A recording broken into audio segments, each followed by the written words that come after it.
Doctor साहब, मैं एक आपसे सवाल ये करना चाहती हूँ कि कई लोगों को जैसे इमरजेंसी में जैसे मान लीजिए हेडेक है, एसिडिटी बन रही है, कोई नी प्रॉब्लम है, तो अभी हम पोस्चर्स की बात कर रहे हैं, तो क्या इमरजेंसी में भी कोई पोस्चर काम आ सकता है? और जैसे कि मैंने आपसे बात की तो आपने कहा कि एसिडिटी में भी अगर आप ये पोस्चर करेंगे तो बिल्कुल ठीक हो जाएगा। मुझे तो पता ही नहीं था कि एसिडिटी में पोस्चर्स का भी कोई कनेक्शन देखिए, है। एक तो पोस्चर जो मेडिसिन तो है ही है, ठीक है ना। अभी हमने जो सारी बात करी इसके पहले भी, पोस्चर एक 360 डिग्री पोस्चरल मेडिसिन, ये नाम शायद पहली बार सुन रहे होंगे। 360 डिग्री बॉडी को कैसे रोटेट करना है तो मेडिसिन हो जाए, डिस्कम्फर्ट कंफर्ट जोन में आए। सपोज दैट जैसे अभी हेडेक की बात करें, अगर सिंपल आपको हेडेक हो रहा है तो आप इस, जैसे हम अभी सिटिंग पोजीशन पर हैं या जो शवासन पे लेटना होता है, तो हमारी एक नॉस्ट्रिल चलती है और जैसे ही आप प्रोन पोजीशन पे जाते हैं वैसे ही दोनों नॉस्ट्रिल चलने लगती है और हेडेक चला जाता है। मेरा पेशेंट था एक लखनऊ का और उसने कहा सर मुझे हेडेक हो रही है। तो इसके पहले डायग्नोसिस मस्ट है, अगर डायग्नोसिस प्रॉपर तो रिजल्ट भी प्रॉपर है। मैंने उन्हें डायग्नोसिस करी, पूछा क्या क्या कंप्लेन आपकी है, और मैंने कहा कि आप इस तरह लेट जाओ सर, और 10-15 मिनट बाद कॉल आती है, सर मेरा हेडेक ठीक हो गया। हाँ जी। अब 360 डिग्री पोस्चरल मेडिसिन का यूज किया हमने, जहां पर बॉडी को 180 कर दिया, ठीक है। और अभी आपने कब पूछा कि वो एसिड में क्या करें। सपोज एट रात है या ऐसे टाइम है जब आपके डॉक्टर की फैसिलिटीज नहीं हो रही है, तो हम इमरजेंसी में कैसे यूज कर सकते हैं। यहां पर आपको क्या करना है, यहां पर भी देखिए 360 डिग्री पोस्चरल मेडिसिन का यूज करना है आपको सिर्फ लेफ्ट लैटरल पोजीशन में लेट जाना है आपको, और आप देखेंगे 5 मिनट बाद आपका जो एसिड रिफ्लेक्स हो रहा था। तो ये दोनों के लिए हो सकता है, मेल फीमेल कोई भी हो? हाँ, किसी ओके ओके ओके। और जैसे मान लीजिए किसी को नी में प्रॉब्लम है और एकदम जैसे जर्क आ गया, ठीक है, तो जर्क में अब एकदम तो डॉक्टर के पास नहीं जा सकते, तो इमरजेंसी हो गई, तो इस टाइम पे फिर क्या पोस्चर होना चाहिए? देखिए, मैं अपनी एक घटना बताऊं अपना।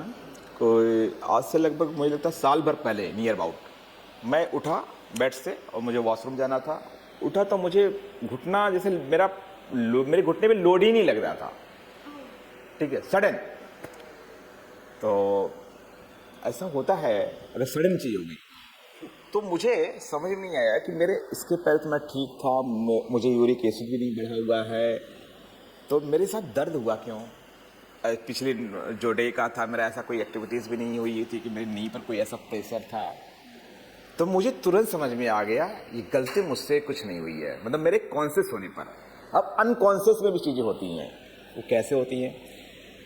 तो मैंने पहला काम किया, स्टाफ जो जैसे ही मेरा घुटना प्रेशर मतलब पेन आया, मैं वहीं सीधा बैठ गया, बिल्कुल स्ट्रेट, तार को नहीं, सोफे पर नहीं, हाँ सोफा लगा हुआ था, सोफे बैठ गया मैं। जो है आप ग्राउंड पे भी बैठ सकते हैं, इमीडिएट। फिर मैं बैठ गया और फिर मैं सोचा कि आखिर मैंने गलती क्या करी है। तो मुझे समझ में आया कि मैं रात में मतलब थका हुआ था दिन का, और एक पोजीशन में मैं लेट गया और वो मेरा वो नी ना ट्विस्ट का ट्विस्ट रह गया, और उसकी वजह से सडन पेन मुझे मिला। मुझे समझ में आया, फिर मैंने उस मसल्स को, वहाँ की मसल्स को रिलीज किया, और मूवमेंट करके clock wise anti clock wise करके, फिंगर्स को भी अप डाउन फॉरवर्ड बेंडिंग करके, कुछ समय बाद मुझे 2-3 मिनट बाद ही रिलैक्स फील होना शुरू कर दिया, और आई थिंक 3-4 मिनट में मैं बिल्कुल ठीक हो गया, और फिर मैंने अपनी जो भी मेरा वर्क था वो कर लिया। अब तो ये तो मेरी इमरजेंसी की बात थी। कभी कभी इमरजेंसी एक्चुअल में लोगों को ना पेन का सिग्नल मिलता है घुटने में, तो वो फिर ब्लेम करते हैं कि मैं सीढ़ी चढ़ रहा था तो मेरे साथ ऐसा हो गया। हाँ, नहीं अवॉइड नहीं करता, उनकी नॉलेज नहीं है, और वो उसको अच्छा ट्रीटमेंट भी नहीं प्रॉपर तरीके से है, तो उनकी भी कमी नहीं है, पेशेंट की भी नहीं है। और तो आप वो सिग्नल दे रहा ना, उस सिग्नल को आपको सिग्नल को समझना है। जिस दिन आपने सिग्नल को समझा तो रूट काज को निकाल कर इलाज। मतलब किसी भी तरह का दर्द नी में आपको लगे तो आप बैठ जाइए। नहीं, किसी ने नी के लिए सब। हाँ, मुझे किसी भी तरह का कोई दर्द है, हल्का फुल्का दर्द है, तो मेरा पहला स्टेप क्या होना चाहिए? जी, यदि आपके नी में पेन आ रहा है, कभी कभी सिग्नल मिल रहा है कि मुझे नी में कभी कभी दर्द आता है, तो वो कैल्सिफिकेशन हो जाता है, ठीक है, ज्वाइंट के बीच में।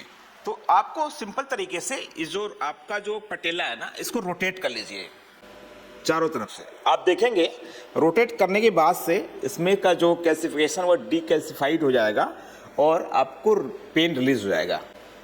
Thank you.